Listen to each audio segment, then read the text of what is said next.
Maayong gabi, kini ang Sugbo News Live. Sugbo mohatag og 5 million nga donasyon alang sa disaster response ug rehabilitasyon sa apektadong lugar sa Davao Oriental nga naigo sa 7.4 magnitude nga linog. Ang report ni Rebecca Ortez. Giaprobahan sa Cebu Provincial Board ang resolution ni Board Member Stanley Caminero ug Board Member Red Duterte.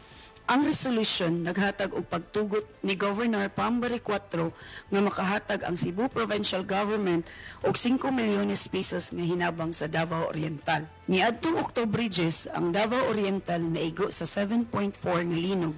Diin daghan usab nga ang mga edipisyo ang nahugno ug daghan ang naapektuhan. Una nang nipadayag si Governor Pambari 4 sa paghatag og tabang sa Davao Oriental aron makatabang sa ilang pagbangon. Kini ang balita, may labot ang Sugboanon.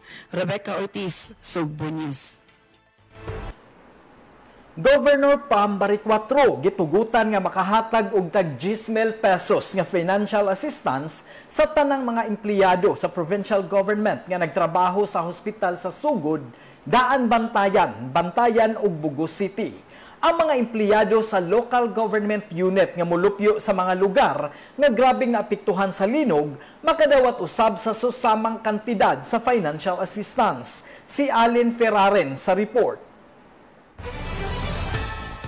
Sa session sa Junta Provincial sa Sugbo, giaprobahan ang resolusyon ni Board Member Red Duterte o Board Member Stanley Caminero. Sa resolusyon, gihatagan og otoridad si Governor Pambari 4 sa paghatag og 10,000 pesos nga financial assistance sa mga empleyado sa provincial government nga anaa nagtrabaho sa Juan Dosado Memorial Hospital sa Sugod, Daan Bantayan District Hospital, Bantayan District Hospital ug Cebu Provincial Hospital sa Bugos City. Ang mga trabahante sa LGU nga apektado sa linog nga nagpuyo sa Katmon, Sugod, Borbon, Tabogon, Tabuelan, San Remigio, Middelien, Daan Bantayan, Madrideos ug Santa Fe, apil nga makadawat og tag 10,000 pesos. Gila sa provincial government ang sakripisyo sa mga empleyado nga nadestino sa mga lugar nga risgo ang kinabuhi apan nagpadayon sa pagserbisyo. Balita, may labot ang Sugbo. Allen Ferraren, Sugbo News.